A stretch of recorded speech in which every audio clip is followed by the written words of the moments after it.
My parents died and left everything to my adopted brother instead of me. But when I found the hidden will and forged documents, the truth shocked our entire family. Subscribe to the channel and like the video to see more stories like this, 42 years old. That number represents resilience, hard work, and everything I've built from the ground up. My name is Sarah, and for the past 18 years, I've been running my own small accounting firm in Portland, Oregon. It's not glamorous, but it's honest work that pays the bills and gives me independence. My modest 2-bedroom house in the suburbs isn't much to look at, but every mortgage payment I've made came from my own sweat and determination. I grew up in what most people would call a comfortable middle-class family. My parents, Robert and Linda Morrison, owned a successful construction company that had been in our family for 3 generations. Dad started as a carpenter and built Morrison Construction from a one-man operation into something that employed over 50 people across the Pacific Northwest. Mom handled the books and made sure every penny was accounted for. They weren't wealthy by Hollywood standards, but they had built something solid. Assets worth around $2.5 million between the business, their properties, and investments. When I was 7 years old, my parents made a decision that would change our family forever. They adopted Marcus, a 9-year-old boy from the foster care system. I still remember the day they brought him home. This quiet, serious kid with dark hair and eyes that seemed older than his years. Mom sat me down and explained that Marcus would be my big brother now, that we were giving him the family he'd never had. And honestly, I loved having a brother. Marcus was protective, funny, and he taught me how to ride a bike and throw a baseball. For years, we were as close as any biological siblings could be. He called our parents Mom and Dad, and they treated him exactly like their own son. There was never any distinction made between us. We were both Morrison kids, period. Marcus was always the charmer of the family. Where I was quiet and studious, he was outgoing and charismatic. He could make anyone laugh, had friends everywhere he went, and our parents absolutely adored him. Dad especially seemed to connect with Marcus in a way that sometimes made me feel a little left out, but I told myself that was normal. Marcus had experienced loss and trauma before joining our family, so it made sense that he might need extra attention. After high school, I went to college for accounting while Marcus joined Dad in the construction business. It seemed natural. He was great with people, understood the trade, and Dad was getting older. By the time I graduated and started my own firm, Marcus had become Dad's right-hand man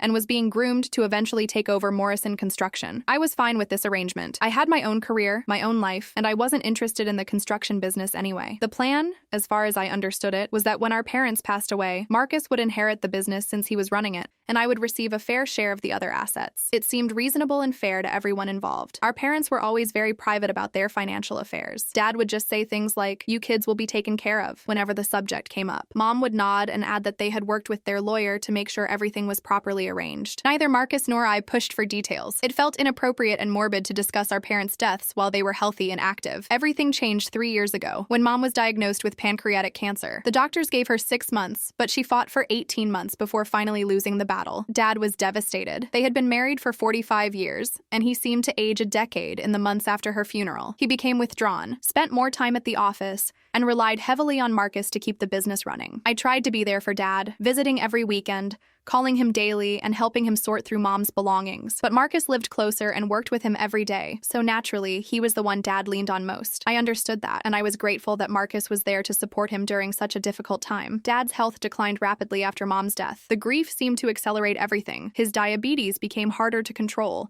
his blood pressure spiked, and he developed heart problems. The strong, vital man who had built a construction empire seemed to shrink before our eyes. Marcus handled more and more of the business decisions, and Dad seemed relieved to let him take control. About 8 months ago, Dad started talking about retiring completely and making sure his affairs were in order. He mentioned meeting with his lawyer several times to update his will and estate planning. When I asked if there was anything I needed to know or sign, he just patted my hand and said, "Don't worry, sweetheart, I've made sure you'll be comfortable." Marcus was present for most of these conversations, nodding along and occasionally adding comments about how Dad needed to focus on his health and not worry about business matters. It all seemed so caring, so appropriate. Marcus was being the responsible son, helping Dad plan for the future and ensuring the business would continue running smoothly. I had no reason to suspect anything was wrong. Marcus had always been family-oriented, always put our parents first, and had never given me any reason to doubt his character. Sure, he could be competitive sometimes, and he had always been Dad's favorite, but that didn't mean anything sinister. He was my brother, and despite our different personalities, I trusted him completely. The first hint that something might be off came during one of my weekend visits about 3 months before Dad passed away. I arrived at the house and found Marcus and Dad in the study,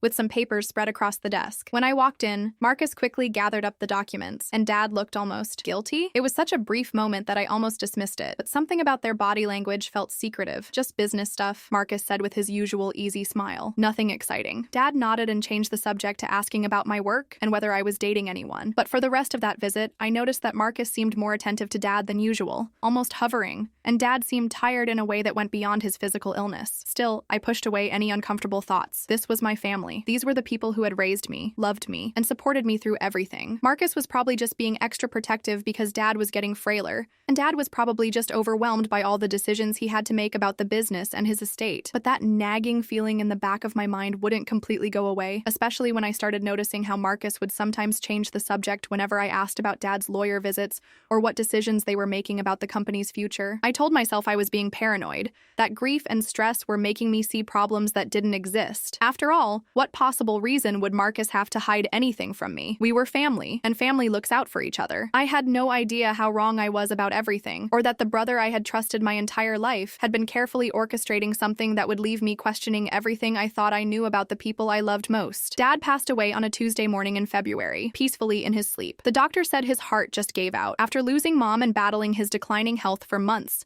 his body simply couldn't fight anymore. Marcus called me at 6 in the morning, his voice broken with grief, and I rushed over to the house immediately. The next few days were a blur of funeral arrangements, phone calls, and overwhelming sadness. Marcus handled most of the logistics, which I was grateful for since I could barely function through my grief. He seemed to have everything under control: the funeral home, the church service, the reception afterward. He even took care of notifying Dad's business contacts and employees. "Don't worry about any of this," Marcus told me as we sat in Dad's kitchen the day before the funeral. "I've got it covered. You just focus on saying goodbye." His wife, Jessica, was there too, a perfectly put-together woman he'd married 2 years earlier. She worked in real estate and always seemed to have an opinion about property values and investments. She rubbed my shoulder sympathetically and said, "Marcus is handling everything so well. Your father would be proud of how he's taking care of the family business." Something about the way she emphasized family business struck me as odd, but I was too grief-stricken to analyze it. I just nodded and thanked them both for being so supportive. The funeral was beautiful. Dad would have loved seeing how many people came to pay their respects. Employees from the construction company, old friends, neighbors, even some of his competitors. Marcus gave a touching eulogy about how Dad had given him a second chance at life and taught him everything he knew about business and integrity. But it was after the funeral, during the reception at our house, that I started noticing things that made my stomach twist with unease. I overheard Jessica talking to one of Dad's former business partners saying, "Well, Marcus will be expanding the company now that he has full control. There are so many opportunities we've been waiting to pursue." Full control? I caught Marcus's eye across the room, and he quickly looked away. When I approached them, Jessica smoothly changed the subject to how sorry she was for our loss. Later that evening, after everyone had left, Marcus and I sat in Dad's study to discuss immediate practical matters. I expected we'd talk about when to meet with Dad's lawyer to go over the will, but Marcus seemed hesitant to bring it up. "The lawyer wants to meet with us next week," he finally said, not quite meeting my eyes. "There are some things we need to discuss about Dad's estate." "Of course," I said. "I imagine there's quite a bit to sort through between the business, the house, and everything else." Marcus nodded slowly. "Yeah, it's complicated. Dad made some changes to his will in the last few months. I think he was trying to make sure the business stayed stable after his death." The way he said it made my chest tighten. "What kind of changes?" "I don't want to get into all the details tonight," Marcus said, standing up abruptly. "Let's just wait until we meet with the lawyer. He can explain everything properly." That night, I couldn't sleep. Something in Marcus's tone, his body language, the way Jessica had talked about full control, it all felt wrong. I found myself thinking about those secretive meetings Dad and Marcus had been having, the papers they'd quickly hidden when I walked in, the way Dad had seemed almost guilty sometimes when I asked about his estate planning. The meeting with the lawyer was scheduled for the following Friday. Richard Hendricks had been Dad's attorney for over 20 years, and I'd met him several times at family gatherings. He was a straightforward man who had always been kind to me, so I felt comfortable that he would explain everything clearly. When Friday came, Marcus picked me up at my house to drive to the lawyer's office together. He seemed nervous, tapping his fingers on the steering wheel and making small talk about the weather. I tried to bring up what we might expect to hear, but he kept deflecting. "Let's just see what Richard has to say," was his response to every question I asked. Richard's office was in downtown Portland, in one of those old brick buildings that made you feel like serious business was conducted there. His secretary led us into a conference room where Richard was waiting with a thick file folder on the table. "Sarah, Marcus, please sit down," Richard said solemnly. "I know this is a difficult time, but we need to discuss your father's final wishes as outlined in his will." I sat across from Marcus, watching watching his face carefully. He looked tense but resigned, like someone about to deliver bad news he'd been dreading. Richard opened the folder and pulled out several documents. Your father updated his will significantly about 4 months ago. He came to me with very specific instructions about how he wanted his estate handled. My heart started pounding. 4 months ago was right around the time I'd noticed those secretive meetings. The house, as you both know, is worth approximately $400,000, Richard continued. Your father's investments and savings total about $300,000. The construction company and its assets are valued at approximately $1.7 million. So far, this matched what I'd expected. Dad had built a solid financial foundation, and while it wasn't extraordinary wealth, it was substantial enough to change someone's life. Richard looked directly at me, and I could see sympathy in his eyes. Sarah, I'm sorry to tell you this, but your father left the house to you, along with $50,000 from his savings account. Everything else, the business, the remaining investments, the company property, goes to Marcus. The room seemed to spin around me. I'm sorry, what? Marcus finally looked at me, and I saw something in his expression that I'd never seen before. Guilt mixed with defiance. Sarah, I know this is a shock, but Dad felt that since I'd been running the business and understood it, I should be the one to continue his legacy. But that's almost everything, I whispered, trying to process the numbers. The business and investments are worth over $2 million, and I get $50,000 and a house? Richard cleared his throat uncomfortably. There's more, Sarah. Your father also specified that you have 60 days to vacate the family home as Marcus will need it for business purposes. I felt like I'd been slapped. Vacate the house? But you just said he left it to me. He left you ownership, Richard explained carefully, but with the stipulation that if Marcus needs the property for business expansion, you would sell it to him for fair market value and find alternative housing. Marcus leaned forward. Sarah, I know this seems unfair, but Dad was thinking about the bigger picture. The construction business needs capital to grow, and the house sits on prime commercial property that we could develop.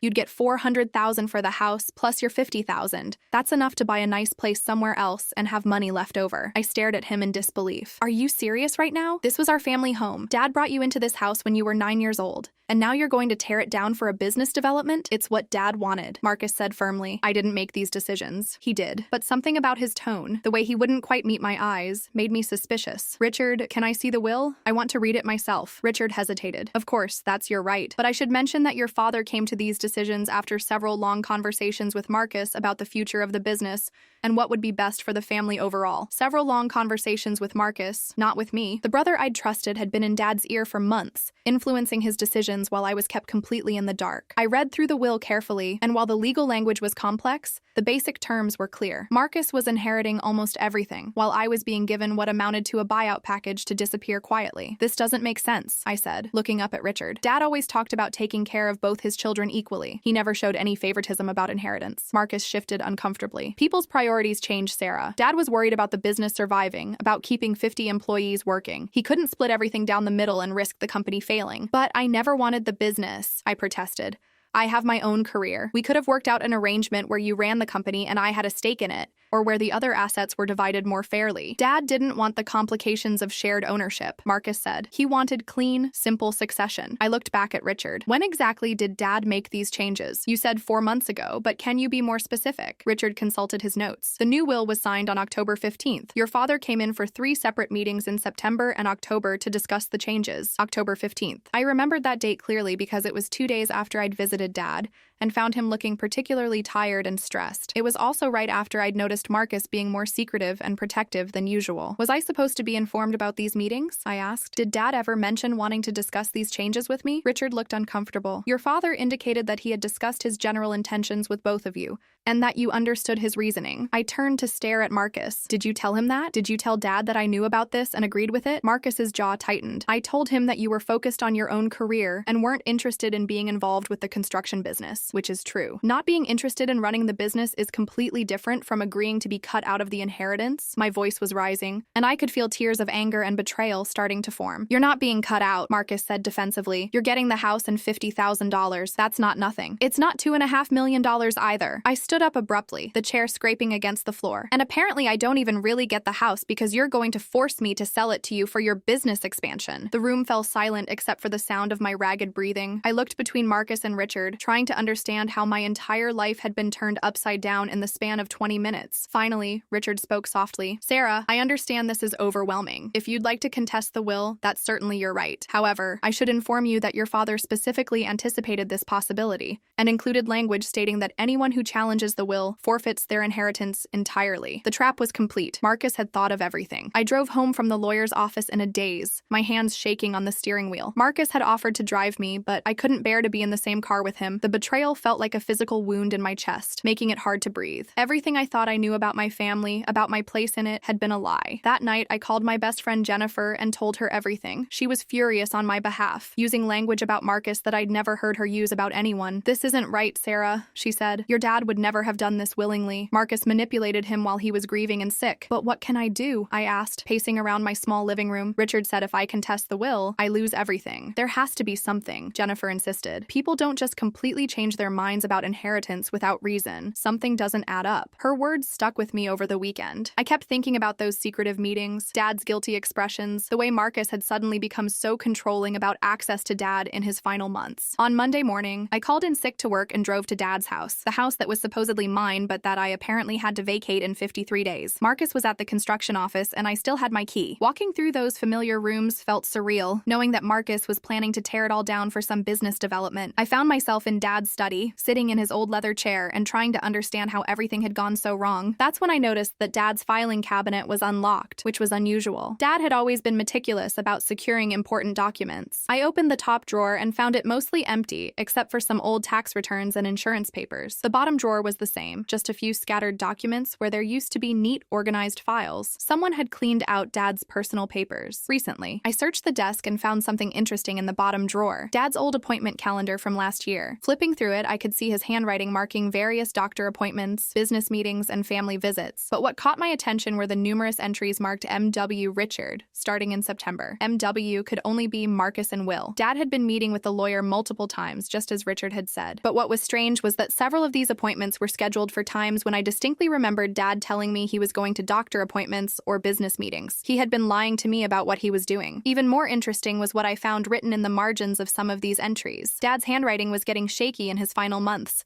but I could make out fragments. Marcus says, and M thinks best. And most tellingly, M insists necessary. Marcus hadn't just been present for Dad's decision-making. He had been driving it. I was about to leave when I heard a car in the driveway. Panicking, I quickly put everything back and went to the kitchen, pretending I'd come by to get some of Mom's recipes. Marcus walked in a few minutes later, looking surprised to see me. Sarah, what are you doing here? Getting some of Mom's things, I said, holding up a recipe box. I figured I should start packing since I apparently have less than 2 months. Marcus had the grace to look uncomfortable. Look, I know Friday was a shock. Maybe we can work something out about the timeline for moving. How generous of you, I said, not bothering to hide my sarcasm. Sarah, please don't be like this. I'm still your brother. Are you? I turned to face him directly, because my brother wouldn't have spent months manipulating our dying father into cutting me out of his will. Marcus's expression hardened. I didn't manipulate anyone. Dad made his own decisions. Really? Because I found his appointment calendar. Interesting how many meetings with the lawyer coincided with times he told me he was doing other things. For just a moment, I saw something flicker across Marcus's face. Fear? Guilt? But then his expression became defensive. Dad was protecting his business and his legacy. He worked too hard building Morrison Construction to see it destroyed by family squabbles. What family squabbles? I demanded. When did I ever give any indication that I wanted to interfere with the business? I've been nothing but supportive of you running it. Come on, Sarah. You've always resented that Dad and I were close, that he trusted me with the business. That hit me like a physical blow. Is that really what you think? That I resented you? I think you never got over the fact that Dad connected with me in a way he didn't connect with you, Marcus said coldly. And I think you would have found ways to interfere with my running the company if you'd inherited half of everything. I stared at him, seeing clearly for the first time that this wasn't the brother I'd grown up loving. This was someone who had been calculating and manipulative for years. Someone who had been building a case against me in Dad's mind while I trusted him completely. You're unbelievable, I whispered. You turned our father against me in his final months, convinced him I was some kind of threat, and now you're standing here acting like you did nothing wrong. I protected the family business, Marcus said firmly. That's what Dad wanted. Dad wanted his daughter to be homeless at 42 so you could build a strip mall on our childhood home? Marcus shrugged. You'll figure it out. You always do. The casual cruelty of that comment took my breath away. This wasn't grief or stress talking. This was who Marcus really was when he thought he'd won. After he left, I sat in Dad's chair and cried until I had no tears left. But then something shifted inside me. The grief was still there, but it was joined by something else. A cold, determined anger that I'd never felt before. That evening, I called Jennifer and asked her to meet me for coffee. When I told her about my conversation conversation with Marcus, she was quiet for a long moment. "Sarah, I need to tell you something," she said finally. "I didn't want to say anything while you were grieving, but I heard something a few weeks ago that's been bothering me." "What kind of something?" "My husband does electrical work for some of the big construction companies in town. He mentioned that Marcus had been talking to developers about selling Morrison Construction, not expanding it. Apparently, there's been interest from a national company that wants to buy out several local firms." My blood ran cold. Selling the company? According to what Tom heard, Marcus could make a fortune if he sells to the right buyer, much more than the company would be worth if he had to split ownership with a partner. Everything clicked into place. Marcus hadn't just wanted to inherit the business. He'd wanted complete control so he could sell it without my interference. All his talk about protecting Dad's legacy and keeping the employees working was lies. He was planning to cash out and leave 50 people unemployed. "Jennifer, I need you to help me with something," I said, "and it's probably going to sound crazy. What do you need?" "I need to find out exactly what Marcus is planning.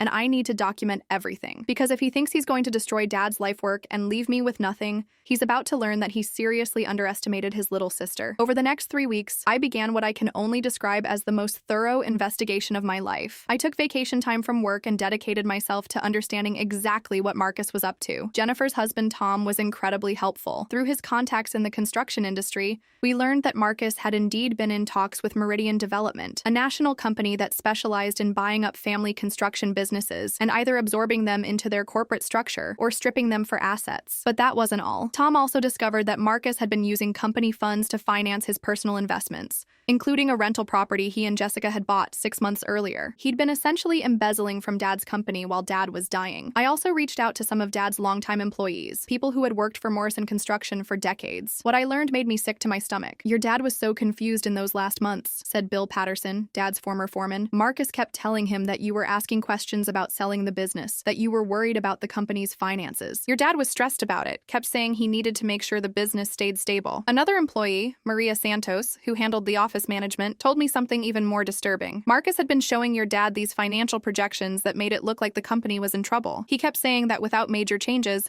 Morrison Construction would be bankrupt within 5 years. The financial projections were complete fabrications. I knew this because I'd seen Dad's real books just 6 months before he died, and Morrison Construction was profitable and stable. Marcus had been feeding our dying father lies to manipulate him into rewriting his will, but the most damaging information came from an unexpected source. Dad's neighbor, Mrs. Chen, called me one evening and asked if I could come over to talk. She was an elderly woman who had lived next door to my parents for over 30 years. "I probably shouldn't say anything," she told me as we sat in her kitchen, "but I heard some things that have been bothering me since your father passed." "What kind of things?" "Marcus and that wife of his came by several times in the last few months. I couldn't help but overhear some of their conversations on the back porch. Jessica kept talking about how much money they could make if they handled things right. And Marcus." She paused, looking uncomfortable. "What about Marcus?" He said something that really upset me. He said your father was getting old and confused, and that it was easy to convince him that you weren't trustworthy. He laughed about it, Sarah, like it was a game. I felt rage building in my chest like nothing I'd ever experienced. Marcus had not only manipulated our father, he'd enjoyed it. He'd found it amusing to turn Dad against me while I was grieving Mom's death and trying to support our family. That night, I made a decision that would change everything. I was going to fight back, and I was going to make sure Marcus paid for what he'd done, but I wasn't going to challenge the will in court where he held all the advantages. I was going to destroy him the same way he destroyed me, slowly, carefully, and completely. The next morning, I walked into my office and submitted my resignation. I had inherited Dad's meticulous nature and Mom's head for numbers,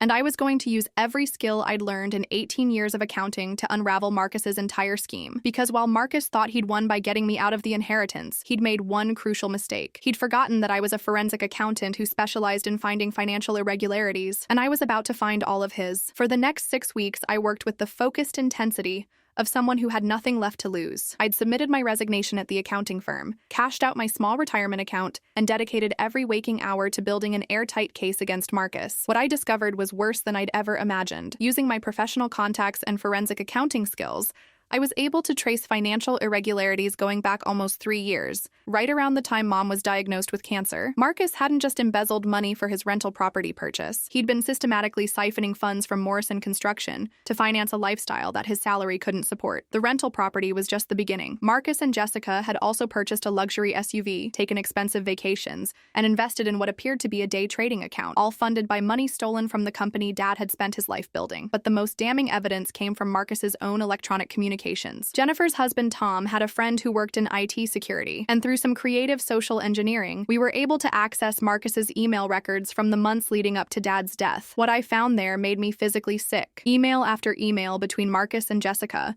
strategizing about how to manipulate Dad into changing his will. Jessica had even researched legal articles about elder influence and how to make manipulation look like natural family dynamics. In one particularly vile exchange from September, Jessica wrote, "Keep pushing the angle that Sarah resents you being adopted. Make him think she sees you as less than family. Old people get paranoid about fairness when they're dying." Marcus's response was even worse. "Already working on it. He's so confused since Mom died that he believes whatever I tell him. I showed him those fake financial reports yesterday, and he was terrified about the company failing. He actually thanked me for protecting the family legacy, LOL." But the email that sealed Marcus's fate was one he'd sent to a contact at Meridian Development just 2 weeks before Dad died. The old man signed the new will yesterday. "Clean inheritance, no complications with my sister. We can move forward with the sale as soon as I have full legal control. Target date for closing, early summer." He had sold out Dad's company before Dad was even dead. Armed with this evidence, I reached out to Richard Hendricks and requested a private meeting. When I showed him the emails and financial documents, his face went white. "Sarah, if this is accurate, your brother has committed multiple felonies: elder abuse, fraud, embezzlement. This is far beyond a simple inheritance dispute." "I know," I said calmly, "and I want to know what legal remedies I have." Richard spent an hour going through everything I'd compiled. "The emails alone prove that your father's will was obtained through fraud and undue influence. You have grounds to have it completely invalidated. The embezzlement from the company gives you additional civil and criminal options." "What about the clause that says I forfeit everything if I challenge the will?" "That clause is unenforceable if the will itself was obtained through fraud," Richard explained. "Marcus included it to scare you away from investigating, but it has no legal weight given what you've discovered." "Good," I said, "because I want you to arrange a meeting with Marcus. I want to confront him with all of this before we take any legal action." Richard looked concerned. "Sarah, that's not advisable. If he knows you've discovered his scheme, he might try to hide assets or destroy evidence." "He won't have time," I said, "because I'm going to give him exactly one chance to make this right voluntarily. If he refuses, then we move forward with criminal charges." The meeting was set for the following Friday at Richard's office. I didn't tell Marcus what it was about, just that there were some additional estate matters to discuss. When Friday arrived, I got there early and spread out my evidence across the conference table like I was preparing for a trial. Marcus walked in at exactly 2 o'clock, looking confident and relaxed. Jessica was with him, dressed in one of her expensive outfits that I now knew had been paid for with stolen money. When they saw the documents spread across the table, Marcus's expression shifted from confidence to wariness. "What's all this?" he asked, not sitting down. "Sit down, Marcus," I said quietly. "We need to talk." Richard cleared his throat. "Marcus, Jessica, Sarah has uncovered some serious irregularities regarding your father's estate and the Morrison construction finances. She's requested this meeting to give you an opportunity to address these concerns before pursuing legal action." Marcus glanced at Jessica, and I saw a look pass between them. Not panic, but the careful alertness of people who had been caught but weren't ready to admit it yet. "I don't know what you think you found, Sarah, but I think I found emails between you and Jessica strategizing about how to manipulate our dying father," I interrupted, sliding a printout across the table. "Like this one where Jessica suggests making Dad think I resent you for being adopted." Jessica's face went pale as she read her own words. Marcus's jaw tightened, but he tried to maintain his composure. "You're taking private conversations out of context." "Am I?" I slid another document across the table. "Then explain this email to Meridian Development where you promised them clean ownership of Dad's company because you've eliminated complications with your sister." Marcus stared at the printout for a long moment. When he looked up, the mask of brotherly concern was completely gone. His expression was cold and calculating, the look of someone who had been caught but was still trying to figure out how to win. "How did you get access to my private emails? That's really your biggest concern right now?" I asked. "Not the fact that you've been stealing from Dad's company for 3 years? Not that you fed him lies and fake financial reports to manipulate him into rewriting his will?" "I didn't steal anything," Marcus said defensively. "I borrowed against my future inheritance to make some investments. $47,000 in borrowed funds that you never reported to Dad or the company accountant," I said, consulting my notes. "Used to purchase a rental property that's solely in Jessica's name to hide it from asset searches." Jessica finally spoke up, her voice shaky. "We can explain all of this. Marcus was just trying to secure our financial future. By destroying mine," I turned to look directly at her. "By convincing my father that I was a threat to the family business. By making him spend his final months worried that his daughter was scheming against him." "Your father made his own decisions," Marcus said, but his voice lacked conviction. "After you fed him fabricated financial reports showing Morrison Construction was failing," I said, pulling out another set of documents. Reports that you created to make him think the company needed dramatic changes to survive. Want to explain why these projections show the company losing money when the actual books show consistent profitability? The room was silent except for the sound of Richard shuffling papers. Marcus and Jessica exchanged another look, and I could see them realizing that their carefully constructed scheme was falling apart. "What do you want, Sarah?" Marcus asked finally. "I want you to confess everything to Richard, in writing. I want you to resign from Morrison Construction immediately and transfer full ownership to me. I want you to repay every penny you stole from the company, with interest. And I want you to publicly apologize to Dad's employees for lying to them about the company's finances." Marcus laughed, but it sounded forced. "You can't be serious. Even if some of this looks bad, you can't prove criminal intent, and you certainly can't force me to give up a multi-million-dollar inheritance over some questionable emails." I smiled for the first time in months. "Actually, I can. Richard, would you please explain to Marcus what the legal implications are for elder fraud, embezzlement, and obtaining an inheritance through undue influence?" Richard leaned forward. "Marcus, the evidence Sarah has compiled would support multiple felony charges. The emails alone prove that you deliberately manipulated your father's mental state during a period of grief and illness. Combined with the financial irregularities and false documents, you're looking at potential prison time. But more importantly," I added, "I can prove that Dad's will was obtained through fraud, which means it's completely invalid. The original will, the one that left everything split equally between us, would be reinstated." Marcus's face went white. "That's impossible. Dad destroyed the old will when he signed the new one." "Dad destroyed a copy of the old will," I corrected. "But Richard keeps the original of every will he drafts in his secure files. Isn't that right, Richard?" Richard nodded solemnly. "Standard practice. And given the evidence of fraud, the court would almost certainly invalidate the current will and revert to the previous version." I watched Marcus process this information, seeing the moment when he realized that not only had his scheme failed, but he was about to lose everything he'd worked so hard to steal. "So here's what's going to happen," I continued. "You have exactly 1 hour to decide. Either you confess everything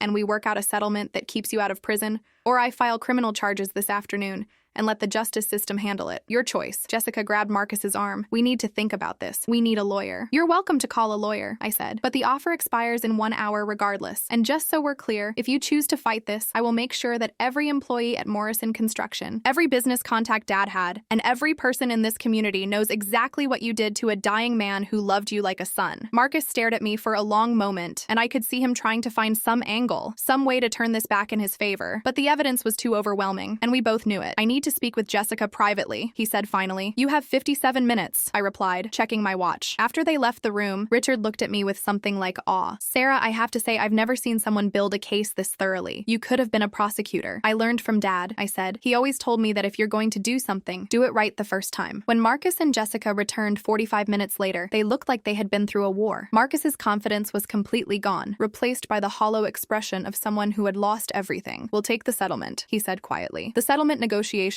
took another 3 hours, and by the time we finished, Marcus looked like he had aged 10 years. The final agreement was more comprehensive than I had originally demanded, partly because Richard kept finding additional legal violations as we went through Marcus's activities. Under the terms we agreed to, Marcus would immediately resign from Morrison Construction and transfer all ownership to me. He would repay the $47,000 he had embezzled, plus 20% interest and penalties. The rental property that Jessica had purchased with stolen company funds would be sold, with all proceeds going to the company. But the most satisfying part was the confession letter Marcus had to write and sign, detailing exactly how he had manipulated our father during his final months. Richard would keep it sealed unless Marcus ever tried to contest our agreement or spread lies about what had happened. "There's one more thing," I said as we prepared the final documents. "I want you to personally call every employee at Morrison Construction and explain that the financial crisis you told them about was fabricated. I want you to tell them that the company is financially stable and that their jobs are secure." Marcus's hands were shaking as he signed the papers. "Sarah, I know you hate me right now, but we're still family. Maybe someday." "No," I cut him off. "We're not family anymore. Family doesn't destroy each other for money. Family doesn't manipulate dying parents. You made your choice when you decided I was disposable." Jessica tried to speak up. "Sarah, Marcus made mistakes, but he was just trying to—" "Jessica, if you say one more word, I will make sure the IRS knows about the rental income you haven't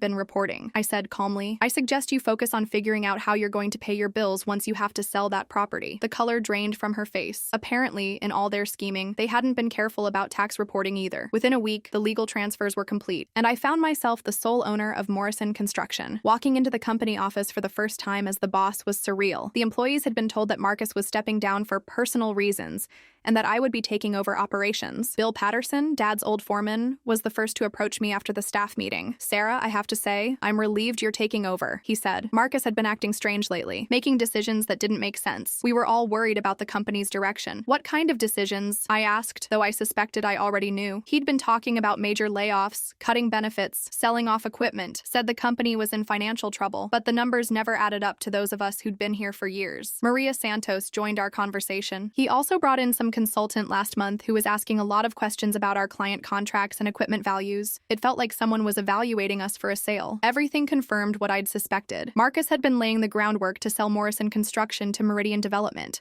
and he would have destroyed 50 jobs and Dad's legacy to do it. Over the next month, I threw myself into learning every aspect of the business. I spent days with each department, understanding the operations that Dad had built over decades. What I discovered was that Morrison Construction was not only financially stable, it was positioned for significant growth. Dad had been conservative in his expansion plans, but he'd built relationships with major clients who were eager to give us larger projects. The company had an excellent reputation for quality work and reliability. With some strategic investments and modern equipment, we could easily double our revenue within 2 years. I also learned that the employees had been living with uncertainty and fear for months because of Marcus's lies about the company's finances. Morale had plummeted as people worried about layoffs and benefit cuts. My first priority was rebuilding trust and letting everyone know that their jobs were secure. I want to be completely transparent with all of you, I told the staff at our next meeting. Morrison Construction is profitable and stable. We're not cutting jobs, we're not reducing benefits, and we're not selling to some corporate buyer. We're going to honor my father's legacy by continuing to build this company the right way. The relief in the room was palpable. Several longtime employees actually got emotional, admitting they'd been preparing to look for other jobs because they thought the company was failing. But my satisfaction went beyond just saving the business. 3 weeks after taking over, I got a call from Detective Morrison with the Portland Police Department's Financial Crimes Unit. Ms. Morrison, we understand you filed a complaint regarding embezzlement at your company. We've reviewed the evidence you provided, and we'd like to move forward with criminal charges against your brother. I had been debating whether to pursue criminal prosecution, but Marcus had made the decision easy for me. 2 days after our settlement meeting, he had gone to several Morrison Construction employees and told them that I had forced him out of the company through legal technicalities and that he was the victim of a vindictive sister. He was still trying to manipulate people even after being caught red-handed. Yes, Detective Morrison, I said. I want to press charges. When Marcus was arrested 6 weeks later, it made the local business news. The headline read, "Local construction executive charged with elder fraud and embezzlement." The article detailed how he had manipulated his adoptive father's will while embezzling company funds. Jessica called me that evening, crying and begging me to drop the charges. "Sarah, please, he's learned his lesson. He'll lose everything if he's convicted. We might lose our house. You should have thought about that before you helped him steal from my dying father," I replied. "Actions have consequences, Jessica. You two spent months planning how to destroy my life. Now you get to live with the results of your choices." But the most satisfying consequence came from an unexpected source. Word of what Marcus had done spread quickly through Portland's tight-knit construction community. Within a month, 3 former Morrison Construction employees called to tell me that Marcus was having trouble finding work. "Nobody wants to hire someone who stole from their own family," Bill told me. "Construction is built on trust, and Marcus burned that bridge when he betrayed your father." Meanwhile, Morrison Construction was thriving under my leadership. I had implemented new safety protocols, invested in modern equipment, and secured 2 major commercial contracts that Marcus had been too distracted by his schemes to pursue properly. The company's revenue increased by 30% in my first quarter as owner. More importantly, employee satisfaction surveys showed dramatic improvement as people realized they were working for someone who valued their contributions and treated them with respect. I also made some personal changes that felt like reclaiming my identity. I moved back into the family home, my home, and spent weekends renovating it according to my own tastes instead of Marcus's development plans. Every room I updated felt like erasing another part of his betrayal. The house that he had planned to tear down for commercial development became my sanctuary. I created a home office where I could work on company planning, planted a garden in Mom's memory, and turned Dad's old workshop into a space where I could restore antique furniture, a hobby I'd always wanted to pursue but never had time for. 6 months after taking over the company, I received a letter from Marcus in county jail, where he was awaiting trial. He had written pages of explanations and justifications, claiming that he had only wanted to protect the family legacy, and that I had misunderstood his intentions. The letter ended with, "I hope someday you can forgive me and we can be a family again. I never meant to hurt you." I read it once, then threw it in the trash. Some bridges once burned can never be rebuilt. But the letter that really mattered came a week later from Dad's old business partner, Frank Chen. "Sarah, your father would be so proud of what you've done with Morrison Construction. You've honored his memory by protecting his employees and growing his legacy. He always said you had the strongest character of anyone he knew, and you've proven him right." That letter I kept, framing it, and hanging it in my office as a reminder that sometimes the best revenge is simply proving that you're everything the people who betrayed you said you weren't. As I sat in my office that evening, looking out at the construction yard where Dad had built his dream, I realized that Marcus had actually given me an unexpected gift. By trying to destroy me, he had forced me to discover strengths I never knew I had. I had gone from being a small-town accountant to running a multi-million-dollar construction company. I had learned that I could be ruthless when necessary, strategic when required, and strong enough to fight for what was right even when the odds seemed impossible. Marcus had bet everything on the assumption that I was weak, that I would accept whatever scraps he threw me, and that I would never have the courage to fight back. He had never been more wrong about anything in his life. 2 years have passed since that devastating meeting in Richard's office, and my life has been completely transformed in ways I never could have imagined.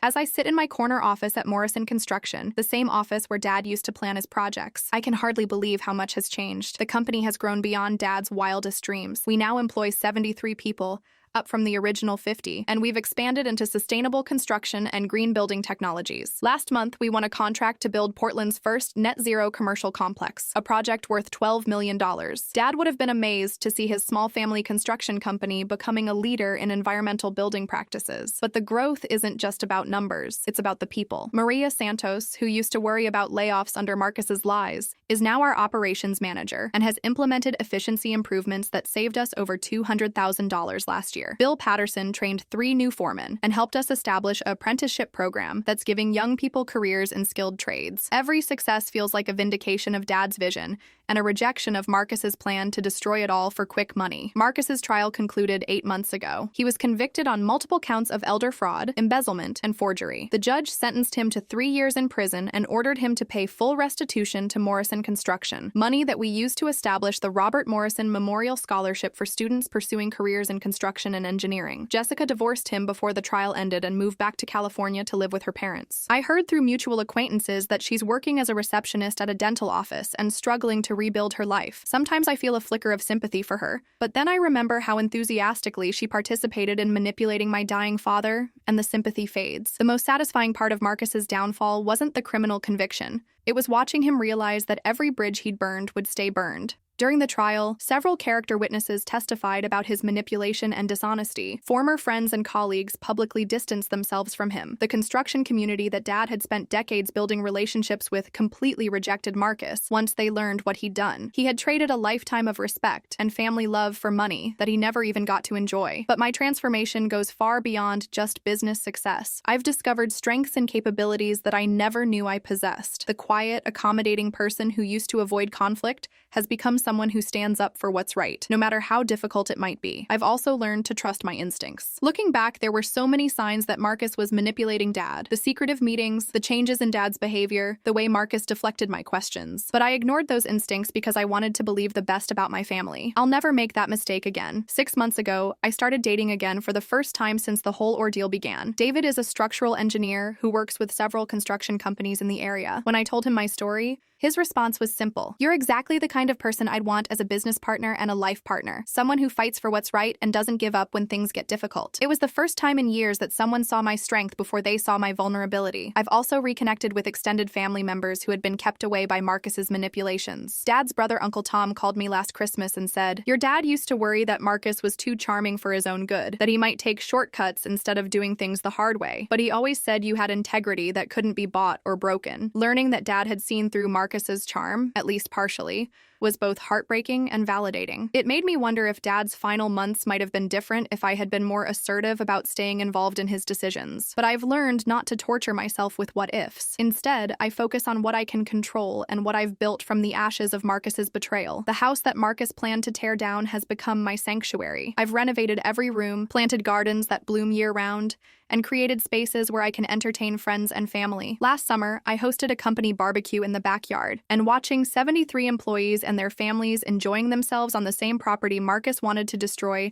felt like the ultimate victory. I've also become active in advocating for elder abuse prevention. Richard Hendricks and I have spoken at several legal seminars about recognizing the signs of financial manipulation of elderly people. My story has helped other families identify and stop similar schemes before they succeed. Every time I tell my story, I emphasize the same point. Predators count on their victims being too trusting, too too polite or too intimidated to fight back. They assume that good people will accept injustice rather than make waves. Marcus made all of those assumptions about me, and every one of them was wrong. The financial rewards of my victory have been substantial. I'm now worth more than I ever dreamed possible, but the personal satisfaction goes much deeper than money. I proved to myself that I could fight for what was right even when it seemed impossible. I learned that being underestimated can be an advantage if you're smart about how you use it. Most importantly, I learned that strength isn't about being the loudest person in the room or the most aggressive. Real strength is about staying true to your values, protecting the people who depend on you, and never giving up when you know you're right. Marcus spent his whole life taking shortcuts and manipulating people to get what he wanted. He thought that made him clever and powerful,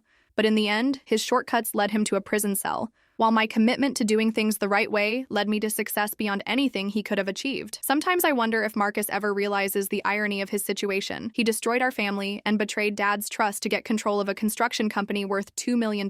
Meanwhile, that same company under my leadership is now worth over $5 million and growing every year. If he had just been patient, if he had worked honestly and maintained family relationships, he would have inherited a substantial portion of something much more valuable than what he stole. Instead, he has nothing except the knowledge that his own greed and cruelty destroyed the best thing that ever happened to him. Looking back, I can see that Marcus's betrayal, as devastating as it was, gave me something invaluable. It forced me to discover who I really was underneath the accommodating, people-pleasing exterior. It taught me that I could be strategic, determined, and absolutely ruthless when protecting what matters. I'm not the same person who walked into Richard's office 2 years ago expecting to inherit $50,000 and a house with a 60-day eviction notice. I'm stronger, wiser, and completely unafraid of people who try to intimidate or manipulate me. And sometimes, late at night when I'm working in Dad's old office, I feel like he's there with me, proud of the woman I've become and the way I've honored his legacy. Marcus may have manipulated Dad's final months, but he couldn't change the foundation of strength and integrity that Dad and Mom built in me over 40 years. That foundation was strong enough to withstand Marcus's worst betrayals and build something even better from the wreckage he left behind. The greatest revenge isn't destruction, it's transformation.